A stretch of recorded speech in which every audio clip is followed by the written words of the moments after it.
A lot of times in the United States, we say that person is confined to their wheelchair. Well, are they confined? Are they really strapped down, tied down, and held in place into their wheelchair? No, because the wheelchair is a liberator. With the wheels, the person can roll. They can have access to more opportunities. Disability is universal.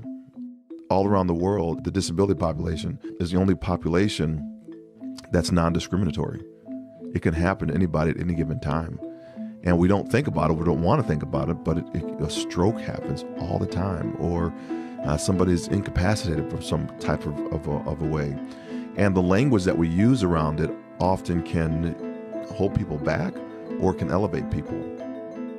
My name is John Register. I was a world-class athlete and ran track and field for the University of Arkansas, go Hogs. And from there, I joined the United States Army, enlisted in the United States Army to continue to run track and field. And when I came back to train for my third Olympic trials, I misstepped a hurdle, went across a hurdle, dislocated my knee, severed the artery behind the kneecap, and 7 days later became an amputee.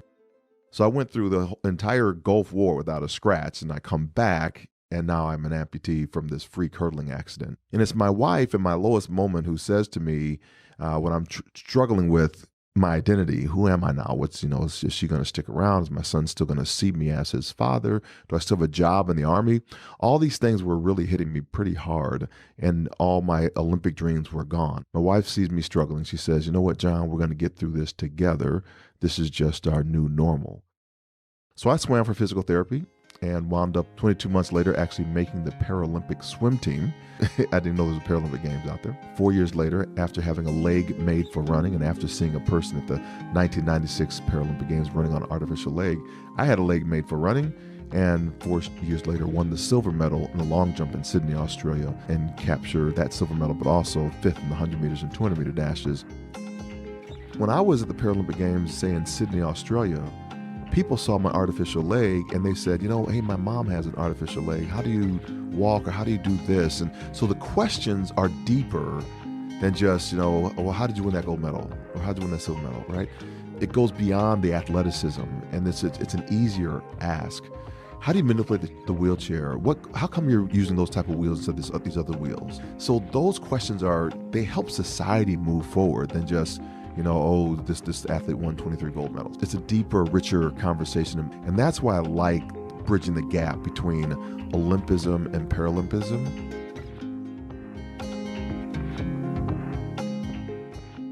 One individual that I was a mentor for when I was working for the Olympic Committee came in from Kazakhstan. He's an above-the-knee amputee like myself. I took Yerlan to the Amputee Coalition meeting. And Yerlan, with his pants and his trousers and his artificial leg, he never showed it. Wherever we were, wherever we went, sometimes hot days in Colorado, he never showed his leg.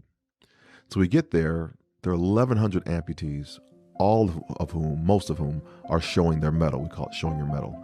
And so no one's going with covers. It's all walk with what you have, write with what you have, prosthetics are all over the place.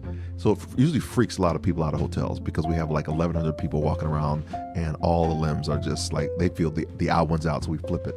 When Yerlan saw that, we went back to our hotel. He changes up for dinner that night and he comes down and he stripped off his cover off of his leg and he's wearing shorts. Big change moment for him, but it doesn't stop there. So he goes back to Kazakhstan and he begins walking around the Kazakhstan mall with his son wearing shorts in Kazakhstan, which is like unheard of, showing his medal and being confident in who he is because he's got this confidence now. But his ability to shift his mindset around who he shows up as was done here in the U.S. And I think that opened up his whole mind of what was possible for others in their country. I think the United States is a leader in inclusion and with disabilities. I also think that there's still a lot that we can learn from other countries as well, because sometimes it takes a long time for us to implement a policy in the United States, even though it's the right thing to do. The attitudinal barriers stop us from actually getting it, executed. And if you take where the disability movement starts with the civil rights movement, it takes a long time for those policies to actually interact and change a nation. For example, with this in the civil rights, where African Americans were trying to sit anywhere on the bus, people with disabilities were just trying to get on the bus. And so we're at 88-30 now. It's crazy. And there's still so much to do and to fight for, but a lot of progress has been made. We see curb cutouts and we see things where people with disabilities can get out and they can interact in society, but we also see that attitudinal barriers block and keep people either at home, or programs won't allow them to get out and fully participate in society. And we lose so much of the intellect that they bring to the table. Our teams aren't diverse enough because of it. So that's become my major mission in life, not just with the disabilities, but also for all of us to release from what I call my fears to our freedom, to leaving legacy for others. And it runs, this finite line runs through our redefining moments. So I now help people to release into those redefining moments, and so that they are in a position to choose what it is in their life that they will amputate to embrace this new normal.